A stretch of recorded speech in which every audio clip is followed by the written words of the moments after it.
Special intensive revision of electoral rules అనేది ఏదైతే జరుగుతా ఉందో, ఇటీవల మీరంతా కూడా వెస్ట్ బెంగాల్, తమిళనాడు ఎలక్షన్స్ మీరంతా కూడా చూసే ఉంటారు. వెస్ట్ బెంగాల్ లో 91,11,9% ఓట్లు తీసేసిన, తమిళనాడులో 74,00,000 ఓట్లు తీసేయడం జరిగింది ఈ SIR సర్వేల ద్వారా. మమతా బెనర్జీ పోటీ చేసిన భవానీపూర్ అనే నియోజకవర్గంలో 45,982 ఓట్లు తొలగిస్తే 15,000తో మమతా బెనర్జీ ఓడిపోయింది. ప్రతి ఒక్కరూ జ్ఞాపకం పెట్టుకోమని చెప్తా ఉన్నాయి మాట. అదే విధంగా తమిళనాడులో స్టాలిన్ పోటీ చేసిన కొలతూర్ అనే నియోజకవర్గంలో దాదాపుగా 71,000 ఓట్లను తొలగిస్తే ఆయన ఓడింది 8,000 ఓట్లతో ఆయన ఓడిపోయారు. ప్రతి ఒక్కరూ కూడా ఈ 2 అంశాలను గుర్తుపెట్టుకోమని అడుగుతా ఉన్నా. అంతేకాదు, బెంగాల్లో తీసేసిన ఓట్లు 91,00,000 ఓట్లు తీసేస్తే 31,00,000 ఓట్ల తేడాతో ఆయన ఓడిపోయింది. తమిళనాడులో 74,00,000 ఓట్లు తీసేస్తే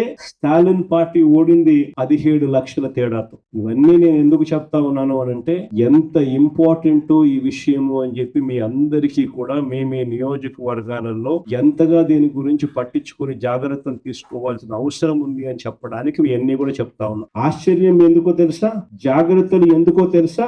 కారణం ఏమిటి అంటే, మనమేమో ఓట్లు పెరగడం వల్ల ఓడిపోయినాం, అక్కడేమో ఓట్లు తీసేయడం వల్ల వాళ్ళు ఓడిపోయినారు. రెండే డేంజరే.